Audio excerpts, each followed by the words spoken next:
अस्सलाम वालेकुम दोस्तों। मैं हूं सलमान। एजे एजुकेशन में आप लोगों को खुशामदीद कहता हूं। दोस्तों, आज हम पढ़ेंगे प्रिंसिपल ऑफ अकाउंटिंग का topic cash book. Cash book ये प्रिंसिपल ऑफ अकाउंटिंग का टॉपिक है।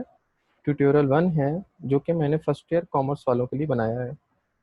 इसमें फर्स्ट ईयर कॉमर्स वालों के लिए एक गाइड है कि वो सीखेंगे कि कैश बुक किस तरह से बनाई जाती है। तो आइए हम स्टार्ट करते हैं। सबसे पहले तो हम ये समझते हैं कि कैश बुक कहते किसको हैं। स्टूडेंट, कैश बुक कि मैं पहले एक डेफिनेशन पढ़ लूँ फिर आपको समझाता हूँ। Cash book is a sub division of the book of original entry recording transaction involving receipts or payment of cash. The function of a cash book is to record all cash receipts and payment of a trader from day to day. यानी होता ये कि cash book एक ऐसी book को कहा जाता है जिसके अंदर हम रिसीप्ट्स और पेमेंट्स, कैश की रिसीप्ट्स यानी जो हमारे पास कैश ट्रांजेक्शन हो रही हैं उसकी रिसीप्ट्स जो हमारे पास आ रही हैं, और जो कैश हमारे पास से पेमेंट हो रही है, जो हमारे पास से कैश जा रहा है, उस सबको हम क्या करते हैं, रिकॉर्ड करते हैं। यानी बिजनेस एक्टिविटीज में जितना भी हमारा कैश आ रहा है और जितना कैश जा रहा है, उन सबको हम क्या करते हैं, कैश बुक में रिकॉर्ड करते हैं। अब इसके बाद कैश बुक की जो है वो कितनी टाइप्स आ जाती हैं। एक आपकी आ जाती है single column cash book, number 2 double column cash book, और number 3 three column cash book. तीनों का मुख्तलिफ तरीका है, तो ये हम आगे समझते हैं। Number 1 single column cash book क्या है। The single column cash book makes a record of only cash transaction and it is just like any other cash account. यानी ये कैश बुक की वो बुक है जिसमें हम क्या करते हैं, सिर्फ कैश ट्रांजेक्शन्स को रिकॉर्ड कर रहे होते हैं। ठीक है, और कैश ट्रांजेक्शन को हम क्या रिकॉर्ड कर रहे होते हैं, एज अ अमाउंट के तौर पे, एज अ अकाउंट के तौर पे रिकॉर्ड कर रहे होते हैं। इसका मैं आपको फॉर्मेट दिखाता हूँ। इस तरह का फॉर्मेट बनेगा इसका, कि जिसमें हमारे पास यहाँ पे सबसे पहले डेट आ जाएगी, यानी जिस तारीख को आपने ट्रांजेक्शन की वो डेट आ जाएगी, पार्टिकुलर्स उसकी तफसील आ जाएगी, पीआर यानी पोस्टिंग रेफरेंस नंबर आ जाएगा, यहाँ पे अमाउंट आ जाएगा। ठीक है, इधर आपका अमाउंट आ जाएगा।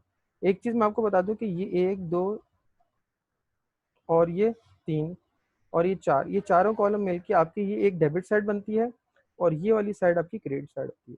यानी कैश बुक के अंदर यहाँ से लेकर यहाँ तक आपकी जो है वो डेबिट साइड है, और यहाँ से लेकर यहाँ तक क्या है, आपकी क्रेडिट साइड है। आपने कैश को सिर्फ जो कैश आ रहा है, जिन ट्रांजेक्शन में कैश आपके पास आ रहा है उनको आपने यहाँ पे रिकॉर्ड करना है, जहां पे जा रहा है आपने उनको यहाँ पे रिकॉर्ड करना है। ठीक है, तो ये आपका सिंगल कॉलम कैश बुक कहलाएगा। नंबर 2 आ जाता है आपके पास डबल कॉलम कैश बुक।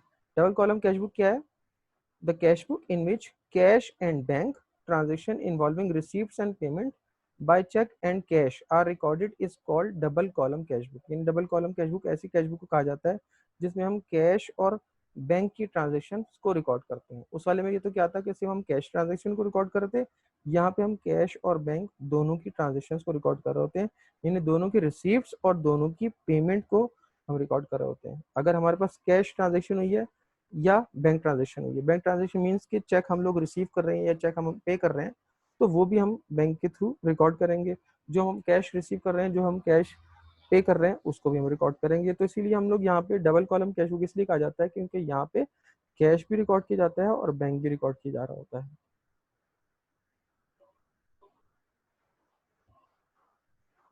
अब आ जाता है आपके पास इसका फॉर्मेट। तो यहाँ पे भी दो साइड है, डेट, पार्टिकुलर्स, पीआर, यहाँ पे कैश और बैंक। पिछले वाले में क्या था, सिंगल वाले में सिर्फ अमाउंट लिख रहे थे क्योंकि वहाँ पे सिर्फ कैश के बारे में था। यहाँ पे कैश और बैंक दोनों की ट्रांजेक्शन है, तो इसलिए हम लोगों ने दोनों के अलग अलग कॉलम बना लिए। डेट वाइज हम रिकॉर्ड करेंगे, पार्टिकुलर्स यानी यहाँ पे उसकी तफसील लिखेंगे, यहाँ पे कैश और बैंक लिखेंगे। अच्छा, इसका मैं आप लोगों को क्वेश्चन जो है वो करके दिखाऊंगा, लेकिन अभी आप लोगों ने इस तरह से इसको रिकॉर्ड करना है। और जो पेमेंट जा रही है उसका आपने इधर रिकॉर्ड करना है कि डेट, पार्टिकुलर्स, पीआर, कैश और बैंक। तो ये आपका जाता है format of double column cash book.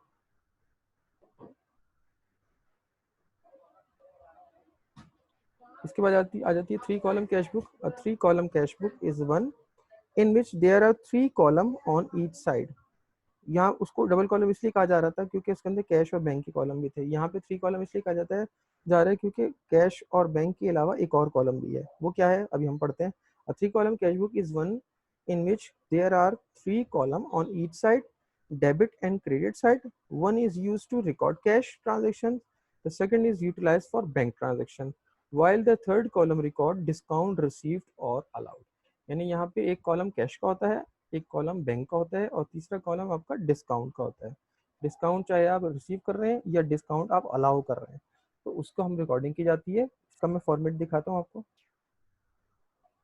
इस तरह का कुछ फॉर्मेट है, date, particulars, PR, sales discount, cash और बैंक। उसके अंदर भी कैश और बैंक था, लेकिन यहाँ पे सेल्स डिस्काउंट का इजाफा हो गया। यहाँ पे क्या हो गया, सेल्स डिस्काउंट का इजाफा हो गया। तो ये हमारी से डेबिट साइड हो गई है और ये हमारी जो है वो क्रेडिट साइड है। यहाँ से लेकर यहाँ तक डेबिट साइड है और यहाँ से लेकर यहाँ तक क्रेडिट साइड है। जिन ट्रांजेक्शन में हमारे पास पैसे आ रहे हैं वो डेबिट साइड पे यहाँ पे रिकॉर्ड होंगी, जिन साइड से पैसे जा रहे हैं वो यहाँ पे रिकॉर्ड होंगी। और कुछ ऐसी एंट्रीज होंगी जो कि दोनों में आ रही है, डेबिट में भी आ रही है, क्रेडिट में भी आ रही है। तो ऐसी एंट्री के साथ हम लोग सी बनाते हैं। सी कहते हैं कॉन्ट्रा एंट्री, यानी दोनों तरफ जो आ रही होती है, उसको भी हम आगे पढ़ेंगे।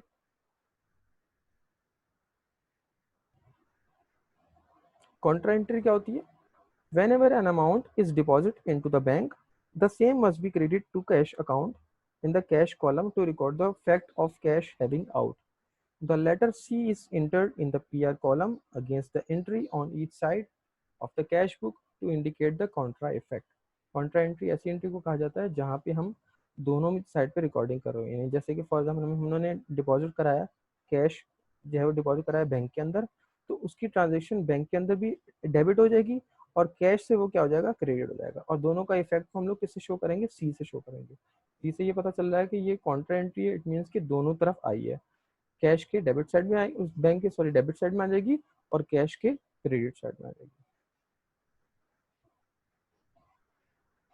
तो ये था आज तक का टॉपिक, और नेक्स्ट टॉपिक तक के लिए मुझे इजाज़त दीजिए। अल्लाह हाफिज़।